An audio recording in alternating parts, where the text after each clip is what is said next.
बिस्मिल्लाहिर्रहमानिर्रहीम। Student, subject physics 10th class, topic numerical.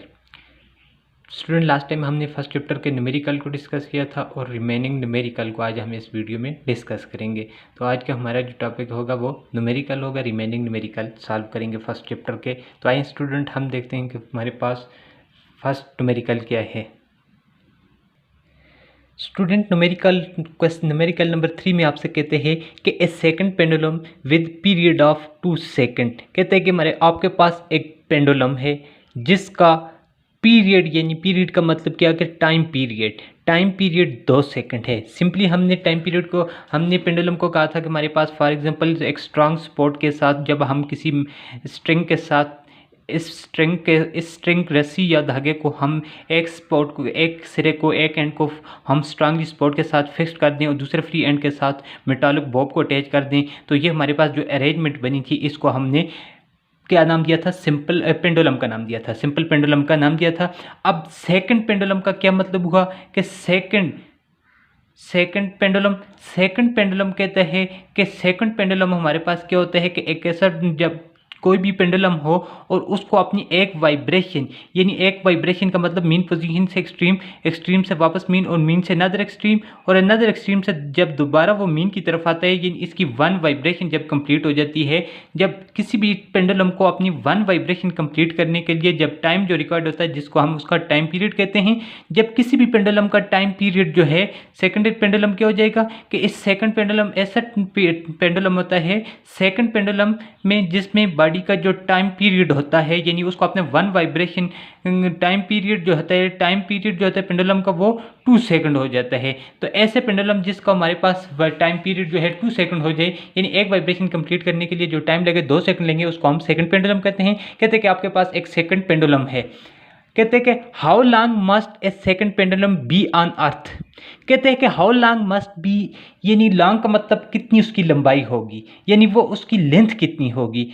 A second pendulum be on earth पे उसकी second pendulum की लंबाई कितनी होगी, यानी उसकी लेंथ जो होगी वो कितनी होगी।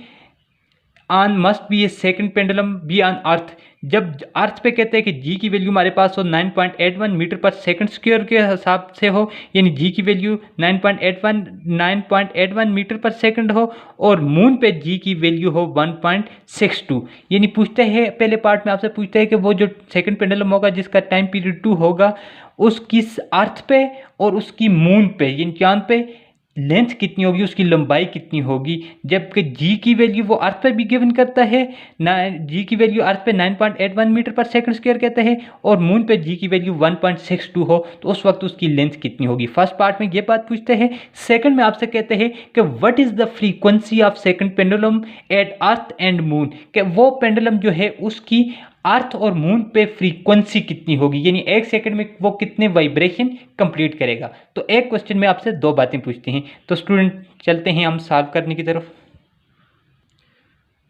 तो स्टूडेंट, गिवन डेटा हमारे पास क्या है? गिवन डेटा में हमें उसने गिवन किया हुआ है टाइम पीरियड किसका है?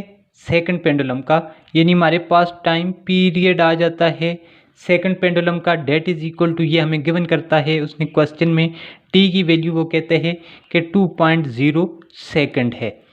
और उसके बाद हमें कहता है कि अर्थ पे और मून पे ग्रेविटेशनल एक्सेलरेशन की जो वैल्यू है वो भी हमारे पास गिवन करता है, यानी जी की वैल्यू हमें गिवन करता है, साथ जी के साथ ग्रेविटेशनल एक्सेलरेशन ई साथ में लिख देता हूँ, यानी ऑन अर्थ पे, यानी अर्थ पे जो ग्रेविटेशनल एक्सेलरेशन की वैल्यू गिवन करता है 9.81 मीटर पर सेकंड स्क्वायर, यानी वहाँ पे अर्थ पे उस सेकंड पेंडुलम पे जो ग्रेविटेशनल एक्सेलरेशन की वैल्यू एक्ट कर रही है उसके अंदर एक्सेलरेशन प्रोड्यूस हो रहा है वो 9.81 मीटर पर सेकंड स्क्वायर के हिसाब से प्रोड्यूस हो रहा है। फिर दूसरा हमें गिवन करता है जी की value, ji on moon, M मैंने लिख दिया, M stand for on moon, यानी मून पे जो ग्रेविटेशनल एक्सेलरेशन की वैल्यू सेकंड पेंडुलम पे एक्ट कर रही है, एग्जिस्ट कर रही है सेकंड पेंडुलम पे, वो 1.62 मीटर पर सेकंड स्क्वायर के हिसाब से उस पे मून पे ऐड कर रही है ग्रेविटेशनल एक्सेलरेशन की वैल्यू। ये उसने हमें गिवन डेटा किया हुआ है। अब हम देखते हैं कि टू फाइंड हमें क्या करना है, हमें फाइंड यानी मालूम क्या करना है, टू फाइंड करना है हमें। कहते हैं कि how long must A second pendulum be on earth and moon, यानी अर्थ और मून पे सेकंड पेंडुलम जो होगी उसकी लेंथ कितनी होगी, कितना उसकी लेंथ जो है, लंबाई जो है वो कितनी होगी। यानी मालूम हमें क्या करना है, एल करना है, l on earth that is equal to unknown, और एल एम यानी length of second pendulum on moon ये भी हमें मालूम करनी है। एल ई मालूम करनी है फर्स्ट पार्ट में, और l m, l e stand for length at earth and l m stand for length on moon. पहली बात तो हम चलते हैं किसकी तरफ, लेंथ मालूम करते हैं, एल मालूम करते हैं एट अर्थ। एट अर्थ की सरफेस पे हम उस सेकंड पेंडुलम की लेंथ को मालूम करते हैं। स्टूडेंट चलते हैं कि हमारे पास देखते हैं कि हमारे पास जो टाइम पीरियड का सेकंड पेंडुलम का जो टाइम पीरियड का फार्मूला आया था वो था हमारे पास t is equal to 2 pi L divided by g. ये हमारे पास टाइम पीरियड का फार्मूला था। सेकंड पेंडुलम, कोई भी पेंडुलम हो उसका जो टाइम पीरियड कैलकुलेट करने के लिए जनरल फार्मूला था हमारे पास t is equal to 2 pi L under root L divided by g आ रहा था।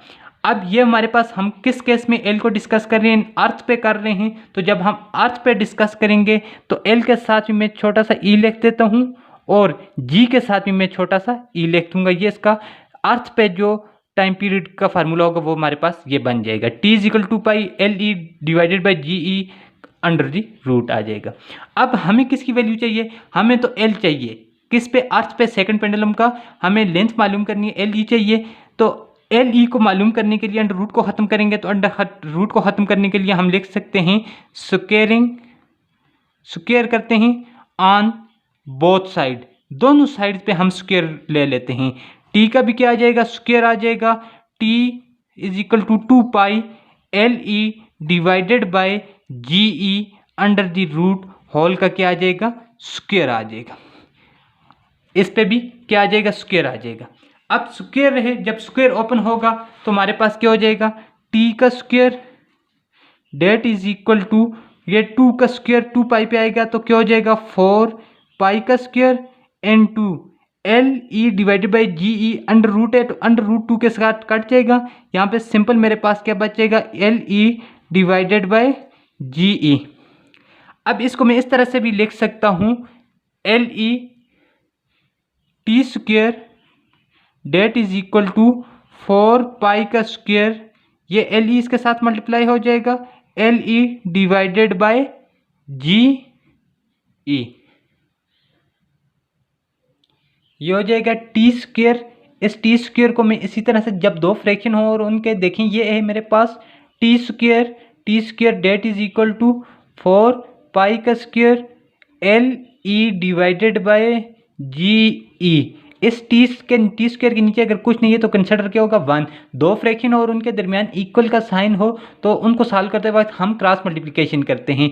ये हमारे पास 4 पाई स्क्वायर एल ई जो है ये नीचे 1 के साथ मल्टीप्लाई होगा, इस तरह से क्रॉस मल्टीप्लिकेशन होगी तो ये मेरे पास आ जाएगा 4 pi square into l e that is equal to, ये जी ई जो है टी स्क्वायर के साथ मल्टीप्लाई होगा तो जी ई साथ आ जाएगा, टी का स्क्वायर आ जाएगा। हमें किसकी वैल्यू चाहिए, हमें तो सिर्फ सेकंड पेंडुलम की जो है लेंथ चाहिए, एल ई चाहिए।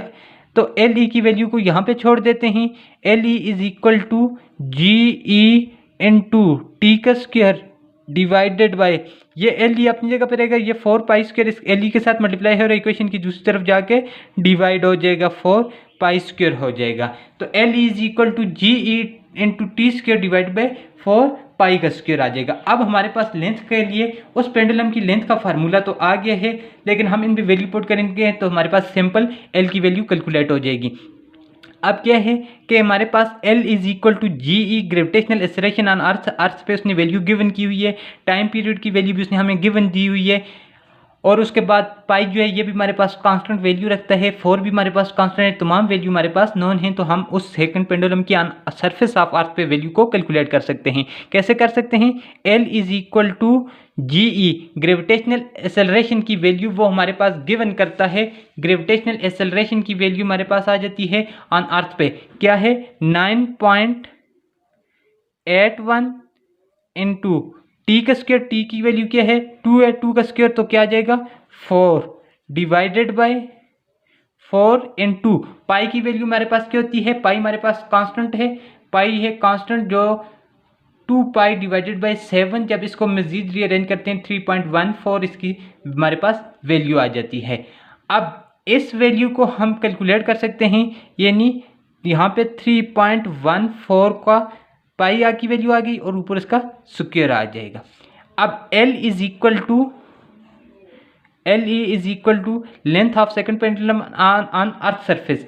जब हम इसको 9.814 को मल्टीप्लाई करते हैं तो हमारे पास आंसर आ जाता है 39.24 डिवाइडेड बाय, जब इसको हम रीअरेंज करके मल्टीप्लाई करेंगे 3.14 का स्क्वायर लेंगे और फिर उसको 4 के साथ मल्टीप्लाई करेंगे तो ये भी आंसर हमारे पास आ जाता है 39.40। जब हम इसको डिवाइड करेंगे 39.24 डिवाइडेड बाय 39.40 को डिवाइड करेंगे इन दो फ्रैक्शन को तो हमारे पास जो आंसर आता है वो आता है 0.995 आ जाएगा। यानी length of pendulum on surface of अर्थ जो वैल्यू उसकी होगी वो हमारे पास 0.995 साथ क्या आ जाएगा इन टर्म्स ऑफ मीटर पे उसकी लेंथ एग्जिस्ट करेगी।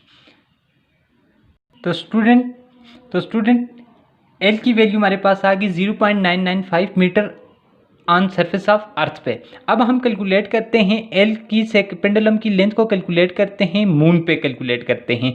तो मून पे वही हमारे पास फार्मूला आ जाएगा, क्या आ जाएगा, T is equal to general formula था टाइम पीरियड कैलकुलेट करने के लिए, T is equal to 2 pi L divided by g under the root आ जाएगा। लेकिन ये हम कहाँ पे कैलकुलेट कर रहे हैं, एल की वैल्यू को मून पे कर रहे हैं तो लेंथ भी जो लेंगे वो भी मून पे लेंगे, ये नहीं साथ एम लिख दूंगा, और जी की वैल्यू भी जो लेंगे वो भी मून पे लेंगे, मून की जो वैल्यू होगी। तो अब हमें किसकी वैल्यू चाहिए, एल एम की वैल्यू चाहिए, तो वही इसी तरह से स्क्वायर कर लेंगे, स्क्वायरिंग बोथ साइड पे हम स्क्वायर ले लेंगे। टी जो हो जाएगा, टी का क्या आ जाएगा, स्क्वायर आ जाएगा, that is equal to 2 pi L M divided by g M under the root whole का स्क्वायर आ जाएगा। अब टी का स्क्वायर उसी तरह रहेगा, that is equal to 4 pi का square L M divided by g M आ जाएगा, L M divided by g M आ जाएगा। जब हम इसको रीअरेंज करेंगे एल एम को इस तरफ छोड़ेंगे तो मेरे पास रिजल्ट क्या बन जाएगा, L M that is equal to g M into T का square, g M into T का स्क्वायर डिवाइडेड बाय ये 4 पाई स्क्वायर एल एम के साथ मल्टीप्लाई, इक्वेशन की दूसरी तरफ जाके 4 पाई डिवाइड हो जाएगा। अब हमारे पास एल एम आ जाती है किसके बराबर, जी एम की वैल्यू भी है, टी की वैल्यू भी है, 4 पाई कांस्टेंट है, इन वैल्यू को हम पुट करते हैं। जी एम की वैल्यू हमारे पास क्या गिवन करता है, जी एम की वैल्यू आ जाती है हमारे पास 1.62 मल्टीप्लाई बाय टी की वैल्यू क्या आ जाती है 4 डिवाइडेड बाय 4 मेरे पास क्या है कांस्टेंट है, पाई की वैल्यू क्या है 3.14 का स्क्वायर आ जाएगा। जब हम इस एल एम को कैलकुलेट करेंगे, एल एम की वैल्यू हमारे पास क्या आ जाएगी, लेंथ 1.62 मल्टीप्लाई बाय 4 करेंगे तो 6.48 आंसर आ जाएगा, डिवाइडेड बाय जब 3.14 का हम क्या करेंगे स्क्वायर लेकर उसको 4 के साथ मल्टीप्लाई करेंगे तो आंसर आ जाएगा 39.40 आ जाएगा। अब इन दो को हम जब डिवाइड करते हैं एल एम की वैल्यू आ जाएगी 6.48 डिवाइडेड बाय 39.40 करेंगे तो हमारे पास आंसर आ जाएगा 0.164 आ जाएगा। यानी ये हमारे पास उस पेंडुलम की लेंथ आ जाएगी ऑन मून पे। अब हम देखते हैं नेक्स्ट में इसका कि उसकी मून और अर्थ पे उसकी फ्रीक्वेंसी क्या होगी। तो स्टूडेंट नेक्स्ट पॉइंट में पूछता है कि what is frequency of second pendulum at earth and moon, कि अर्थ की सरफेस पे और मून की सरफेस पे हमारे पास उसकी पेंडुलम की फ्रीक्वेंसी क्या होगी। फ्रीक्वेंसी का मतलब कि एक सेकंड में वो कितने वाइब्रेशन कंप्लीट करेगा। तो गिवन डेटा में हम जाते हैं फ्रीक्वेंसी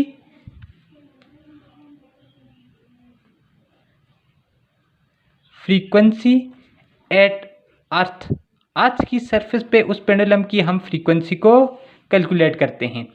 अब देखते हैं कि हमारे पास फ्रीक्वेंसी का जर्नल फार्मूला क्या बनता था, F is equal to 1 divided by 2 pi G divided by L under the root बनता था। ये हमारे पास फ्रीक्वेंसी का जनरल फार्मूला आया था। अब हम फ्रीक्वेंसी कहाँ पे कैलकुलेट कर रहे हैं, हम ऑन सरफेस ऑफ अर्थ पे। तो क्या हो जाएगा, f is equal to 1 divided by 2 pi. उसी तरह से लिखेंगे g की वैल्यू कहाँ पे लेंगे, on surface of earth g e divided by किसकी वैल्यू लेंगे, एल ई की वैल्यू, साथ इसका क्या आ जाएगा, अंडर रूट आ जाएगा। अब हमें गिवन है जी ई की वैल्यू भी हमारे पास गिवन है और एल ई की वैल्यू हमने कैलकुलेट कर ली है। तो f इज इक्वल टू हमारे पास क्या आ जाएगा, 1 डिवाइडेड बाई 2 पाई आ जाएगा और जी ई की वैल्यू हमें वो क्या गिवन करता है, 9.81 डिवाइडेड बाय हमारे पास एल ई की वैल्यू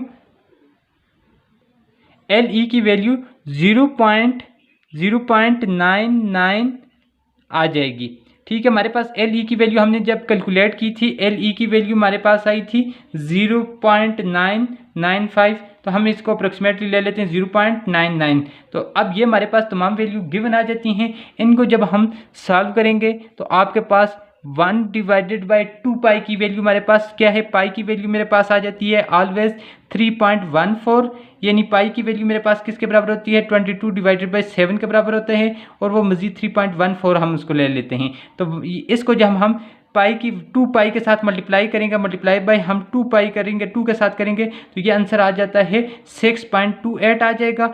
1 डिवाइडेड बाय क्या हो जाएगा, 2 पाई की वैल्यू 6.28 आ जाएगा और 9.81 डिवाइडेड बाय 0.99 का अंडर रूट है। तो जो भी वैल्यू आएगी कैलकुलेट करना है आपने इन टर्म्स ऑफ फ्रीक्वेंसी, क्या है, कौन सा यूनिट है, इन टर्म्स ऑफ हर्ट्ज। ये आपके लिए है कि आपने इसको कैलकुलेटर में सॉल्व करना है या जिस तरह से भी आप सॉल्व करें। 1 डिवाइड बाई 6.28 को इसके अंडर रूट के जो वैल्यू आएगी उसको डिवाइड कर देना है, तो ये आपके पास फ्रीक्वेंसी आ जाएगी। किस यूनिट में आ जाएगी, इन टर्म्स ऑफ हर्ट्ज में आ जाएगी। तो ये तो स्टूडेंट फ्रीक्वेंसी हमने कैलकुलेट कर ली, on the surface of earth calculate की। अब हम फ्रीक्वेंसी को कैलकुलेट कर रहे हैं,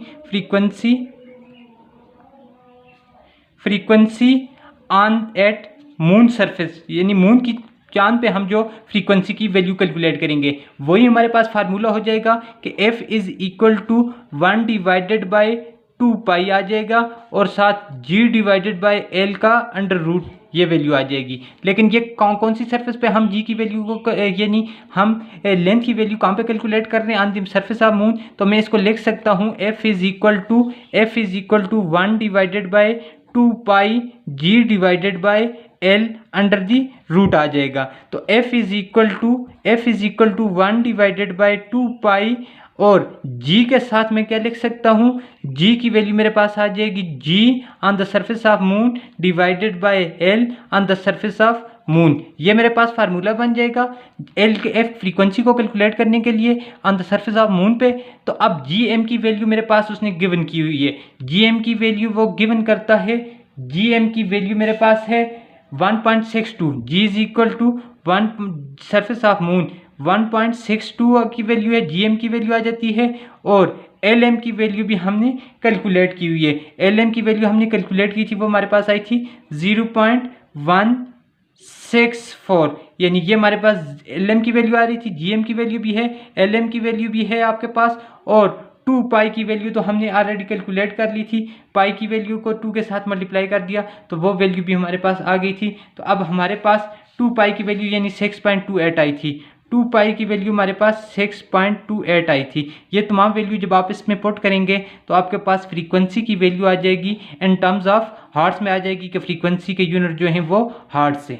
तो ये आपने सॉल्व करना है, यहाँ से आगे ये दोनों के जो फ्रीक्वेंसी है इसको आपने न्यूमेरिकल वैल्यू आपने खुद सॉल्व करनी है, ये आपके लिए होमवर्क है।